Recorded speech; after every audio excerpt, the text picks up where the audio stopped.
This is Steve Robbins. Welcome to the Get It Done Guys, quick and dirty tips to work less and do more. Life would be so much easier if we didn't have emotions and we're all like Mr. Spock or Mrs. Spock or Ziz Spock.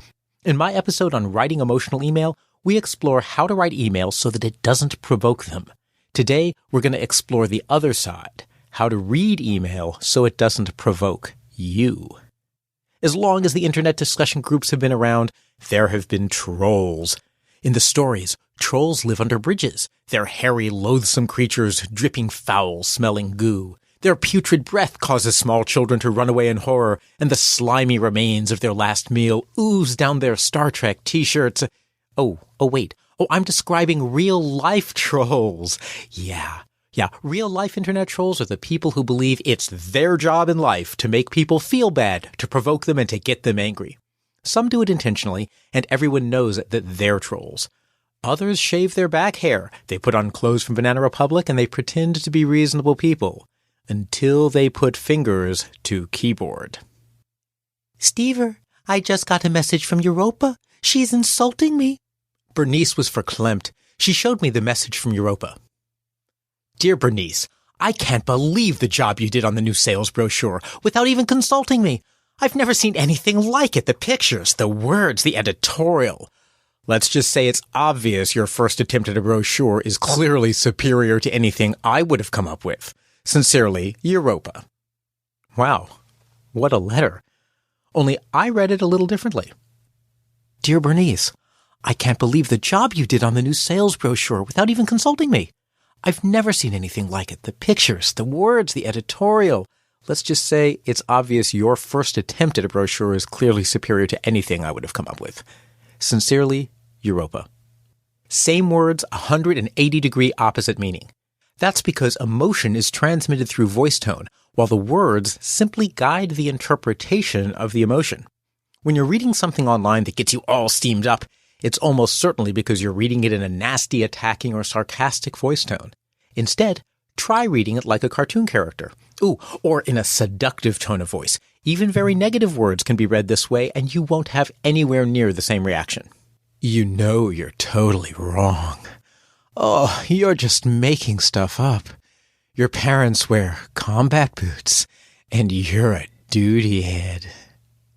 Even that personal attack sounds great when read in the right tone of voice. When you receive email or read something online that triggers you, read it again in a variety of voice tones. The intent may even have been negative, but why should you let a troll push your buttons? Instead, just change the voice tone, and then that evil, awful troll whose beard smells of Doritos and M&Ms won't be able to get a rise out of you, and she'll go bother someone else. Sometimes, buttons get pushed because someone writes something true. My client Johina, not his real name, said, I feel like a fraud in the executive suite. Why, I asked. Because I know they're all thinking I'm the youngest in the room, that I was just promoted because I worked with the CEO before, and that I don't have industry experience. Are you the youngest in the room, I asked? Yes. Were you promoted because of your relationship with the CEO? Yes. Do you have industry experience? No. Well then. Johina burst out laughing, realizing that the emotional response was silly. The defensiveness and upset was not due to unreasonable accusations, but to perfectly reasonable observations and truth.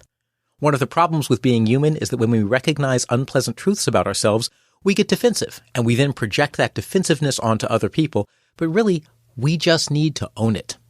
When someone writes in an online political discussion, which never gets emotional and heated, you're just supporting that policy because you'll benefit from it, don't fly off the handle. Stop.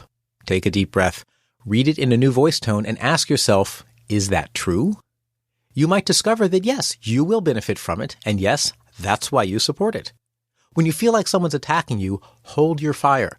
Ask, are they telling the truth? And if the answer is no, you can still say, I won't benefit from it. I'm supporting this policy because I think it's a super good policy. But if the answer is yes, it is true, you can calm down and say, you're right, I'll benefit from it. And I still support the policy.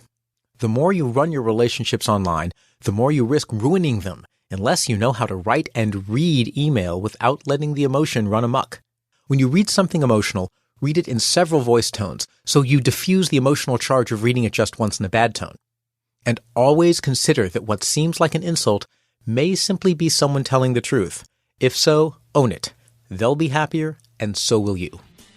This is Steve Robbins. I coach highly successful people in stepping up to the next level in their life, career, and dreams. If you want to know more, visit steverobbins.com. That's SteverRobbins.com. Work less, do more, and have a great life.